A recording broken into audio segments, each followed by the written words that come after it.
दोनों बहनें एक साथ बाढ़ में बह गईं। बड़ी बहन ने छोटी को मुर्गी के बाड़े पर खींचने की कोशिश की। हालांकि मुर्गी का बाड़ा दोनों का वजन नहीं सह सका। बड़ी बहन ने तुरंत छोड़ दिया और मुर्गी के बाड़े को पकड़ लिया और जीवित रहने का मौका छोटी बहन को दे दिया। छोटी बहन रोते रोते मुर्गी के बाड़े में चढ़ गई जब तक कि वह बेहोश नहीं हो गई और पानी में पूरी रात तैरती रही।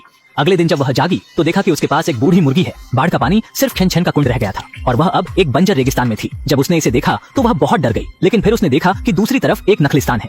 इसी बीच मुर्गी ने अचानक बोलना शुरू किया और चेतावनी दी कि रेगिस्तान बेहद खतरनाक है। भौचक्की लड़की ने बिना सोचे समझे मुर्गी को लेकर तुरंत ओएसिस की ओर दौड़ भागी, पर उसे भान नहीं हुआ कि जिस पत्थर को उसने अभी ठोकर मारी थी वह सजीव हो गया। सामने ढेर सारे टिन के डिब्बों वाला पेड़ था। भूखी लड़की ने 2 डिब्बे लिए मुर्गी के साथ बांटने का इरादा करते हुए, किंतु उसमें चेस्टनट के साथ पका हुआ पार्वतीय चिकन था। मुर्गी ने तत्काल कीड़े तलाशना शुरू कर दिया, मानो उसने कुछ नहीं देखा हो। भोजन के बाद लड़की वन की ओर चली गई। वन के गहराइयों में उसने एक शहर की खोज की जो पूरी तरह ध्वस्त था और हर कोने में विचित्र मानव मूर्तियां थीं। अचानक एक अजीब पहिए जैसे आकृति वाला व्यक्ति उसके सामने प्रकट हुआ। वह डरा हुआ मुड़ गया और भाग गया, लेकिन गलती से एक बंद गली में घुस गया और अनगिनत गाड़ियों ने उसका रास्ता रोक दिया। तभी मुर्गी ने एक चाबी उगली। लड़की ने उससे पत्थर का दरवाजा खोला। अंदर एक धूल से भरा तांबे का आदमी था। तांबे के आदमी के पीछे के निर्देशों को देखकर लड़की ने उसके गियर को सेट किया और अगले ही पल वह तांबे का आदमी जीवित हो गया। उसने लड़की से कहा कि बाहर की मूर्तियां असली इंसान थीं, जिन्हें बुरे नोम राजा ने पत्थर में बदल दिया और लड़की का मिशन था इस शहर को बचाना। सिर्फ इस तरह वह वापस अपनी दुनिया में जा सकता है। लड़की ने खुशी खुशी इसे स्वीकार कर लिया और तांबे का आदमी उसे बड़े गर्व से बाहर ले गया। सभी गाड़ियों ने जोर की आवाज सुनी और दौड़कर आईं। तांबे का आदमी पागल होकर अपने हाथों को घुमाने लगा और सभी गाड़ियों को पराजित कर दिया। फिर उसने एक को पकड़कर पूछा कि नोम राजा कहाँ है। गाड़ियों ने उन्हें राजकुमारी के किले तक ले आए। यह कहा गया कि केवल राजकुमारी ही नोम राजा का स्थान जानती थी। राजकुमारी एक खली अलमारी तक चलकर गई। उसने अपना सिर उतारकर वहां रख दिया और फिर एक दूसरा सिर उठाकर लड़की से पूछा कि कैसा है। लड़की ने खौफ को दबाते हुए तारीफ की और फिर राजकुमारी ने सिर को वापस अपने ऊपर लगा लिया। तभी उसे लगा कि लड़की एक खूबसूरत खजाना है। जब वह बड़ी हुई तो उसे सुंदरता मिली और अचानक उसने बंद करने का निर्णय लिया। सिर काटने के बाद मुर्गी लड़की ने बचाव किया और पकड़ी गई। किरीटों के गियर फंसे और लड़की और मुर्गी उपयोगिता कक्ष में बंद हो गए। यहाँ टूटे कद्दू आदमी से मुलाकात हुई। लड़की ने उसकी टूटी बांह संभाली और पूछा कि वह जिंदा कैसे था। राजकुमारी ने जानबूझकर और जादुई जीवन पाउडर से जीवन दिया। लड़कियों ने सोचा अगर जीवन पाउडर मिला तो वे बच सकते हैं, इसलिए कद्दू आदमी ने दरवाजा खोलने को बढ़ाई।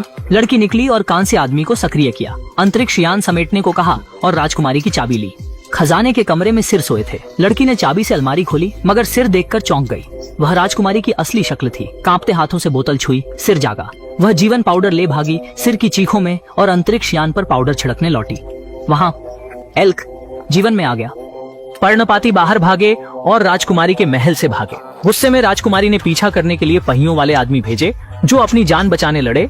धरती पर दौड़ते हुए ब्रेक रेगिस्तान की ओर भागा और खाकी रेत के एक ढेर में बदल गया, जबकि शेष लोग जंक्शन पर कांप उठे। उनके रेगिस्तान में उड़ान भरते देखकर हड़बड़ी में बनाए गए स्पेसशिप की केबल टूट गई और हर कोई पकौड़े की भांति गिर पड़ा। उसी समय मानव चेहरे ने पत्थर की दीवार पर प्रकट होकर रहस्य उद्घाटन किया कि यह राजा नोम का आस्थान था। राजा नोम, जो ऊपर से भारी और उन्मादी लगता है, वास्तव में एक गर्म दिल रखता है।